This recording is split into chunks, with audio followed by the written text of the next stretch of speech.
Guys, I have another knife here I want to do a review on for you, and this one is a blast from the past, so to speak, but it's still, relevant. It's still currently sold and available everywhere. This is the Lightning OTF. Okay, this is a out the front automatic. We have a switch on the side here. Push it forward, blade shoots out, pull it back, blade shoots in. That's what makes it dual action. Some automatics shoot out, but then you have to manually retract the blade. This works automatically. All right, shoots out and in as fast as your thumb can move it. So this is a direct copy of a Microtech Scarab, which is an amazing knife. I used to have one, and I regret selling it. I'd love to have one again. I love to have pretty much any Microtech OTF. I've had the Halo. I've had, God, so many Ultratech. I actually had 3 different Ultratechs. But every one of the automatics come in a variety of different styles and colors and different combinations of blade style and shape and, fully serrated or double-edged or, yada, yada, yada. Lots of different combinations of how this looks and how it's set up. And the Lightning OTF is no different. They have tons and tons of different color combinations and blade styles and stuff like that. You can find these all over the place. They're very relevant as far as cheap or affordable automatics go. It is definitely up there with the popular ones.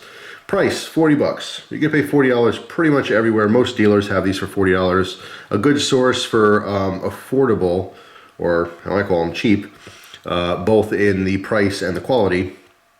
Automatics, if you're really into automatics, bladeplay.com has always been a go-to for me, in the past, ever since I was like 13 years old, because I thought these were cool. Automatic knives are awesome. But if you like knives, at some point you go, wow, I'd love to have that. I'd love to do that. That's cool. You see it in movies, you see, villains have stuff like that, and that's where the the attention comes from. These are scary knives. I mean, this is no dangerous than if I took a little tiny slip joint and opened it up. They're blades. It's a sharp edge. It doesn't matter how you get to that sharp edge. But for some reason it scares people. I don't know why, that's extra scary. You can do that, or you can grab your kitchen knife, which is probably way more efficient and sharper than this thing. But yeah, I mean, society sees automatic knives, just like balisongs, to be these scary, horrible weapons that only criminals use. Well, I'm not a criminal, so why don't I have one? Why do you want one? I don't know. But they're cool. They're definitely cool. And these are, like I said, available everywhere. So what's the catch? Why is this $40 and the real Microtech Scarab is $440? Well, actually, you'd be lucky if you found one for $440. They start around $450, and that's for like really kind of base model. There's lots of variations, like I said. They can range anywhere from $450 to $600. I would say on average you're gonna see one for $500, $550, somewhere around there. Again, depends on the setup.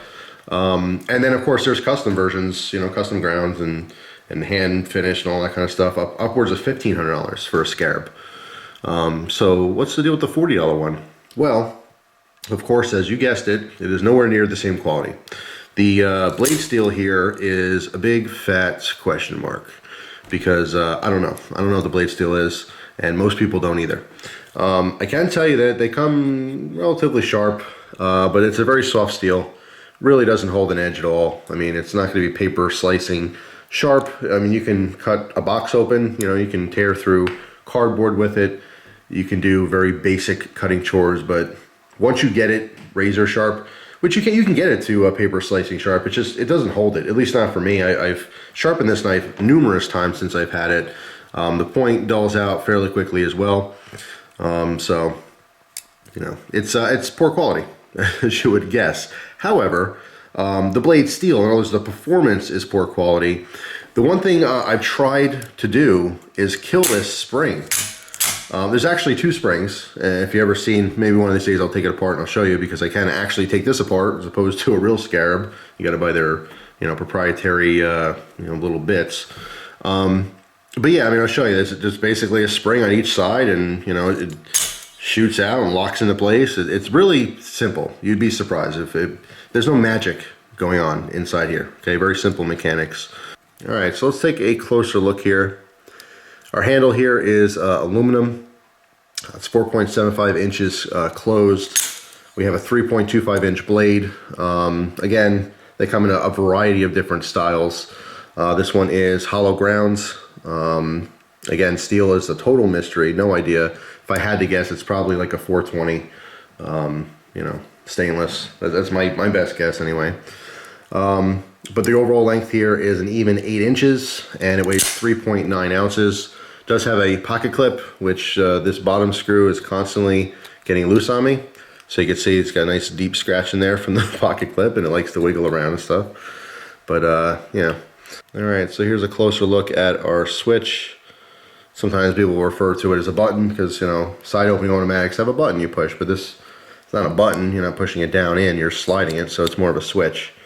You do take up some slack. You can hear the spring. I'm quiet.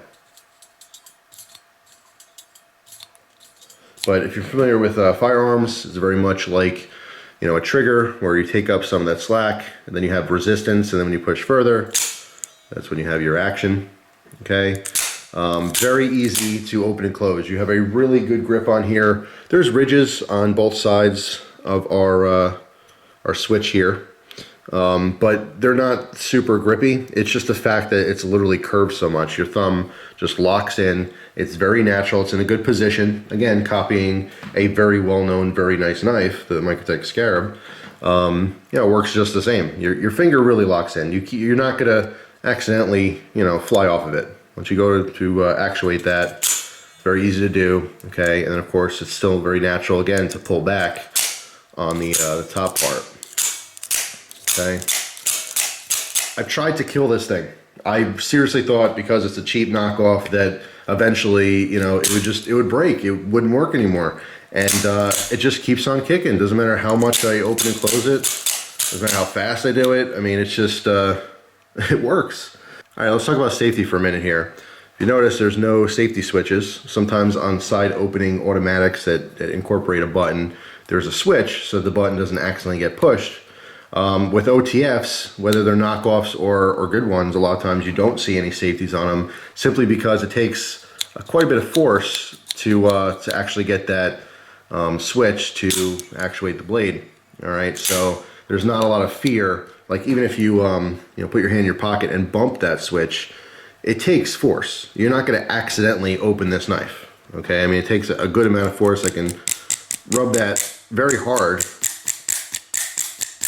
and I'm getting it to move a little bit, but my finger's slipping off. You have to purposely want to open this knife. Okay, so in the pocket, even if you got keys and other types of gear, flashlights, other knives or whatever, they're not going to accidentally open this. Okay.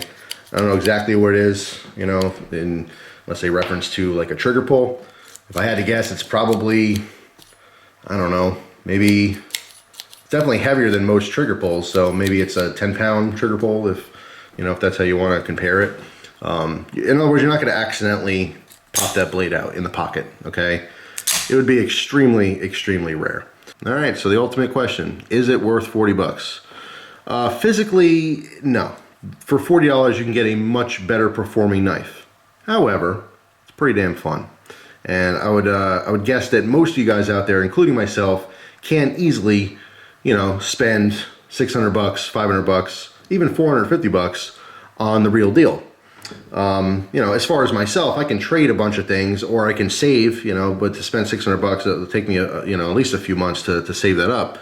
So, and you know, as far as priorities, it's very low on my list of priorities.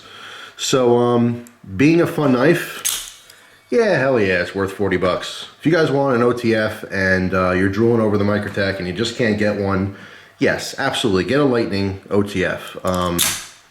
You'll definitely have fun with it. There's no question there whatsoever. If you're looking to get this to carry because you can legally carry an automatic knife and you want to, you know, incorporate this in your EDC, no, you're wrong. Don't do that.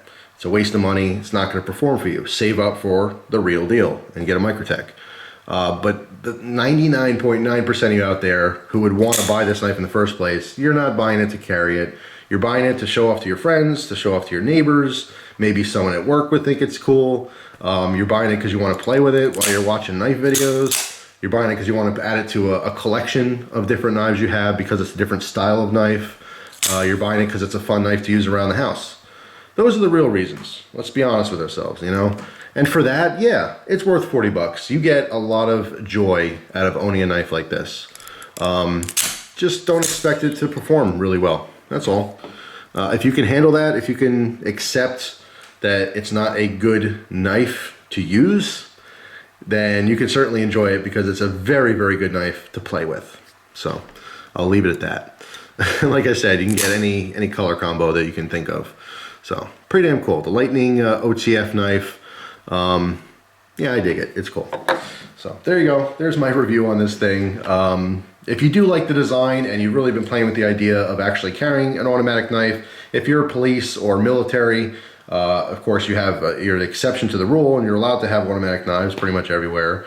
And you want to use something like this on duty, then yeah, I would highly recommend saving up and investing in your equipment. I'm not a police officer, never been in the military, but I'd have to assume if I was a police officer or if I was in the military, then I would very much want to invest into the best gear I can possibly have for my job. Any profession you're in, like a plumber doesn't necessarily use a $3 screwdriver from Walmart. They usually have better tools because that's what they do for a living. So like for a cop, if you have a knife on you, you'd expect to have a good knife. And if you like this style of knife, then you would get the real deal. You're not gonna find a cop with this knife, you know what I'm saying? Just like you probably won't find a cop with a Walmart knife. They're gonna have some decent equipment. So I mean, yeah, if that's your profession and you're thinking about something like this, definitely pass this up and invest in your job and your tools and equipment. But just for us, for average people, it's fun. That's all. It's a super fun knife. So anyway, real quick before we go, just because you got to, you have to. Once you have it in your hand, you can't. Once you pop, you just can't stop. So thanks for watching. Hope you guys have a great day. And Lightning OTF, it's a cool, fun knife to play with. If you're not into battle songs, but you want to play with a knife, there you go. Boom, done. Hope you guys have a great day. I'll see you soon. Take care.